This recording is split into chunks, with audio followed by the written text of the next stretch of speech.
Do you want to be able to make your iPhone battery life last just a little bit longer? I'm the productivity coach, and today I show you how. Hi, I'm Stuart Redout, the productivity coach, and I work at Microsoft as part of our modern work AI team. But today I'm doing something which is completely not related to Microsoft whatsoever, and that is around iPhones and your battery life. So this is a question I get lots from family members, I get it on video comments, I get it on social media, and it's just people asking for tips and tricks and ways to make their battery life last a little bit longer. Now, some people are lucky enough to be able to change their iPhones every year. Whenever the newest one comes up, they just rock up and go and get a new one. But most people nowadays are looking to keep their phones a little bit longer. That's either financial, or they want to be better for the environment and stop kind of having this disposable culture. But the one thing which holds them back is their battery life, because the battery life starts to drop and people start to get a kind of bit of battery anxiety, whether they're out all day, and they start to see that red part of the battery when it falls under 20%. And one of the challenges there is because the iPhones and our phones in general have become so integral to our life. We pay on them, we communicate on them, we use them as train tickets, as bus tickets, all sorts of things, as well as our entertainment and things like this. And if you're going, so let's say I'm going into the office, I'm going to go to London for the day. It's always a big concern for me that if I can't get to a charger, that my battery is going to be low towards the end of the day and I won't be able to get my QR code for my train ticket to be able to get me back home. So in today's video, I'm going to tell you how you can find the battery capacity and the battery health, and then I'm going to tell you 10 ways that you can improve your battery life, either with just kind of the way that you use your phone or some settings and things that you can tweak. So let's get into it. Okay, so number one is like how we're going to look at our battery health. So that's the first thing I'm going to do. Okay, and it's right there in your iPhone. So all you need to do is go to settings, okay, and then you scroll down and there is a section which says battery, and this will give you a whole load of really interesting information. It shows you like your charging graph and things like this, and then down the bottom here you can see all of the apps and which ones are really using the most of your battery. So if you're concerned that a certain app is kind of draining your battery, then you can see that there. But here you can see the maximum capacity of your battery. So my phone is a little bit older, so my battery capacity is 87%. So that's okay, that's not so bad. If it starts to drop beneath 80%, you might want to think about what your next strategy is going to be, whether that is going to see Apple and getting a battery replacement, or whether it's to kind of get a new phone, whatever the most economical thing for you to do is. But just having that information helps you to know whether there is a problem with your phone, or whether it's the way that you're using it, or it's your settings, or something like that. So first thing you need to do is find out what your battery capacity is. Now you know that, you can start to use these 10 ways to tweak the settings in your phone to make it work for you.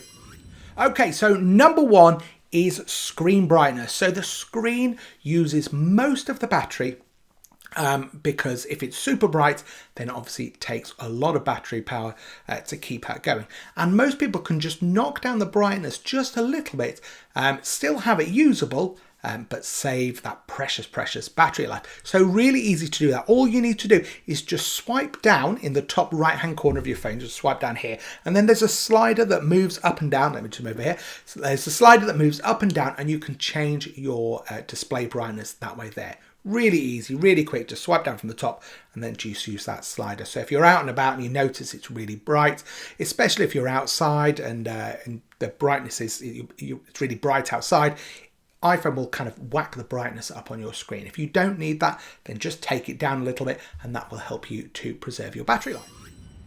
Second one is low power mode. So there's two kind of scenarios that you can use this. The first one is if you're kind of coming up towards the end of the day and you look at your battery life and you can see that it's kind of starting to come down a bit, and you're like, oh, I need to make sure that I preserve that because I don't think I'm going to get to a charger. You can activate low power mode, and that will put your phone, it will change a whole load of settings just to make your phone more economical with the battery life, and it has some trade-offs, like it stops refreshing things as much and stuff like this. The other thing is you can actually use it. You don't have to go down and have like low battery power. You could use it at the start of the day. So as I said earlier, if I'm going to London for the day, I will activate low power mode as soon as I take my phone off the charger in the morning, and make sure that it stays in low power mode all day long, so that I can preserve my battery life. So again, really easy to do this. You can do this two ways. You can either swipe down in the top right hand corner of the phone, just down there, and then there is a battery icon that is down the bottom. Alternatively, you can go to settings and then go to battery, and then there is a little switch there and you can flick that across for low power mode. And then you can see in the battery icon in the top right hand corner that it's yellow. So normally it would be green if you've got lots of battery power. If you're running out, it would be red, but if you're in low power mode, it'll be yellow. So that's how you know that you're in low power mode and you're kind of preserving your electricity.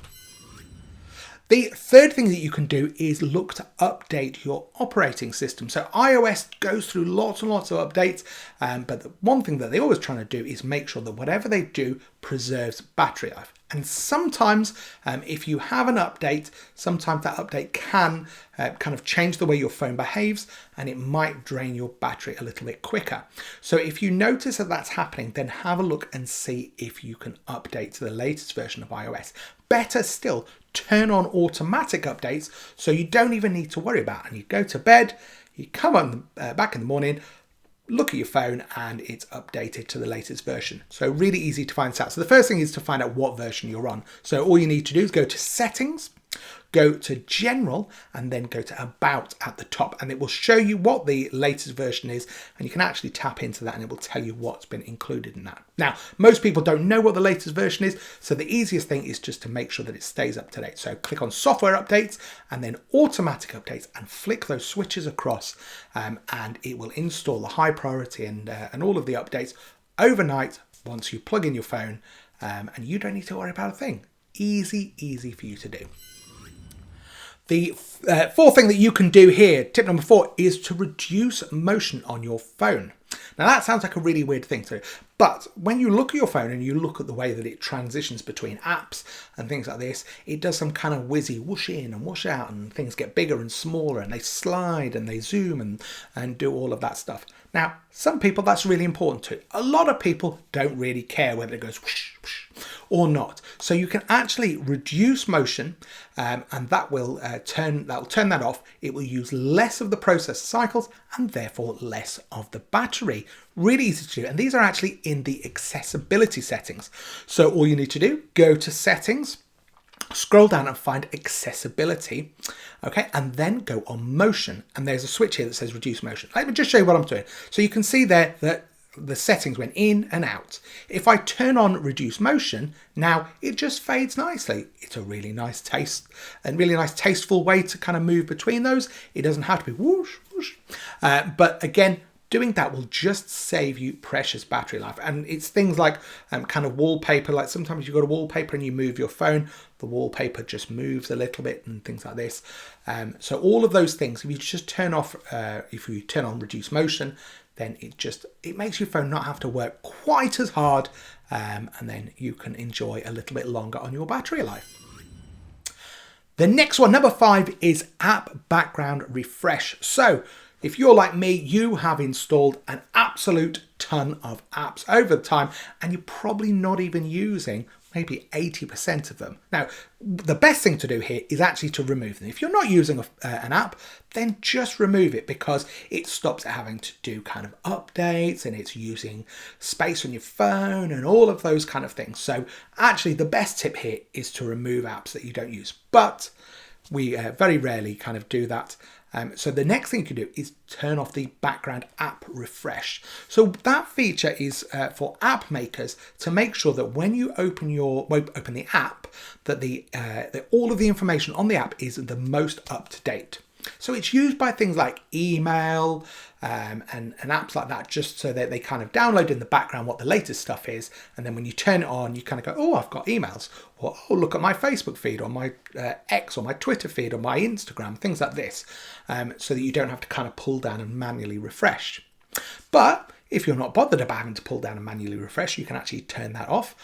Or if you've got some apps which you kind of use very, very infrequently. So let's say you had things like, let's say you went to Disney World once and you used the Disney World app, and whilst you were there, you wanted the most up-to-date information all the time.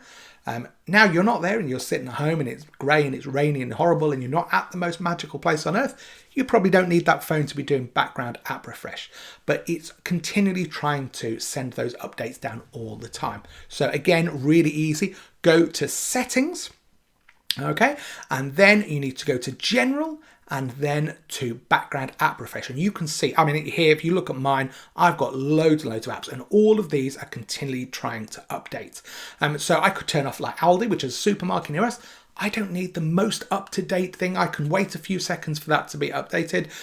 You might have some pub apps or things that you're ordering at restaurants or things like this, that you can go and just turn those off, so they're not always sending through the most up-to-date information. And literally you have to wait 3, 4, 5 seconds when you load the app while it just updates that information. But again, that is saving you precious, precious battery life.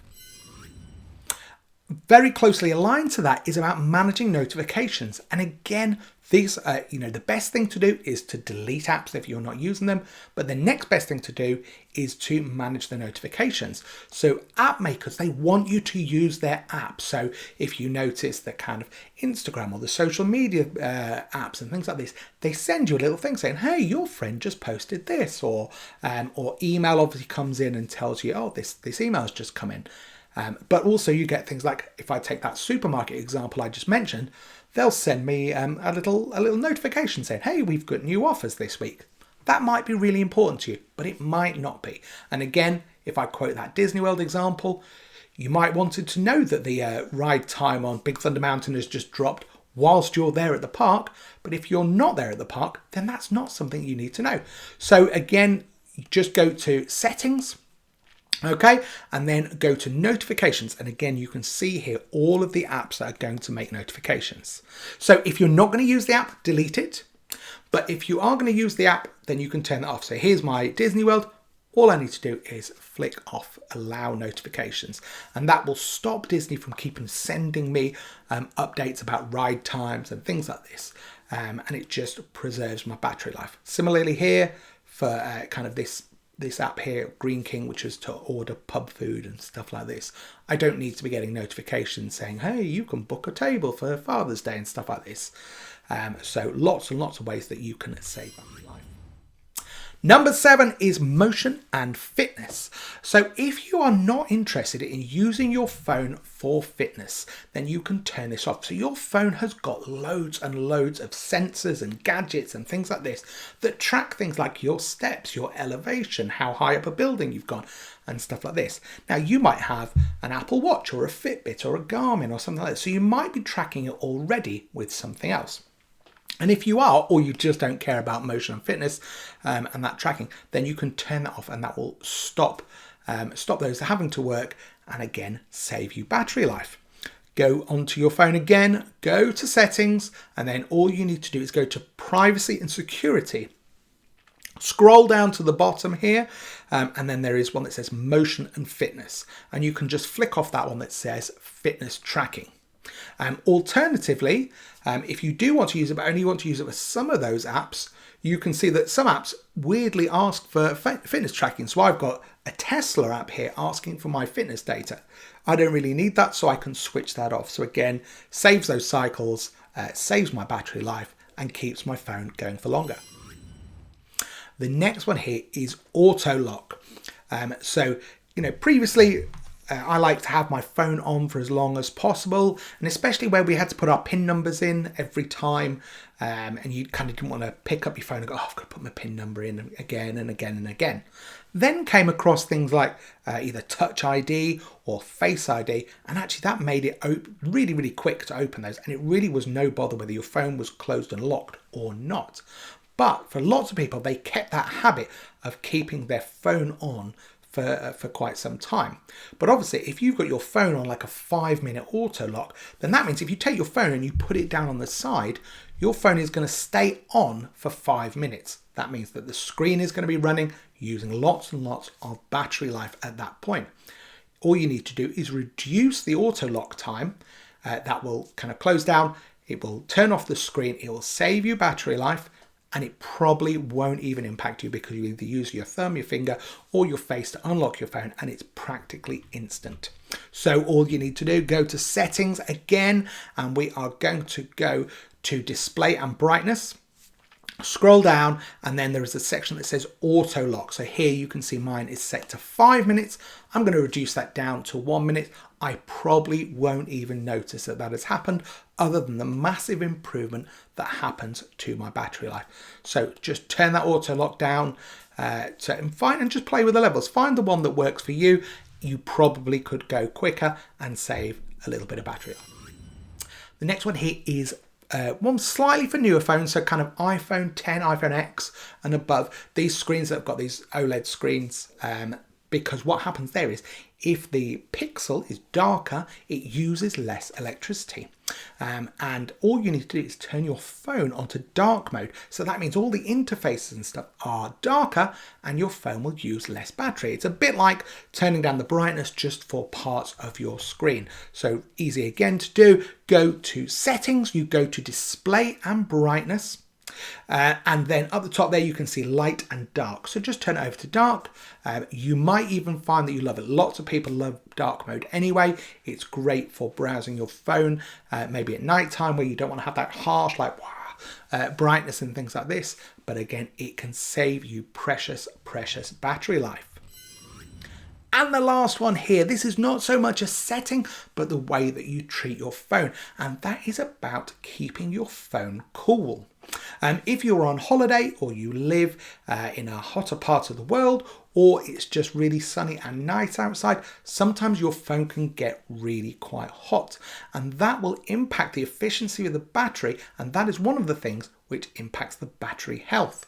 So just make sure that you don't leave your phone out, kind of like, if you're out having a nice lunch at a pub or something like this, and you put your phone on the table, the sun is beaming down on this black screen and it is making your phone hot, or you leave it in the car, or you're at the beach, or things like this. All of these things can really impact the health of your battery and kind of stop it working the way that it wants to. So if it is hot, then all you need to do is just kind of hide it away somewhere and stop the phone overheating, because it will impact the health of your battery. So that is the way that you can check the battery health, the capacity of your battery, and 10 tips that you can do to improve your battery life. If this is a useful video and you really like this is something a little bit different for me, please let me know in the comments if you want to do other things. Some of the other things that I've had people ask around is kind of like staying safe online and privacy and phishing and things like this. So please let me know if there are other things you'd like to do other than kind of Microsoft software. And that's definitely something we can look at. And obviously, if you want to find out about those, make sure you like and subscribe, hit that notification bell, and share this video with other people. If you've got a family member who's going, oh, my phone's always dying, oh, how can I improve my battery life on my iPhone? Then just send this video to them, and then hopefully they can go through and make these changes themselves and stop hassling you, and you don't have to be IT support for them. But please do hit like and subscribe so that you can see when another video is coming up. And when you do that, I'll see you again on another video.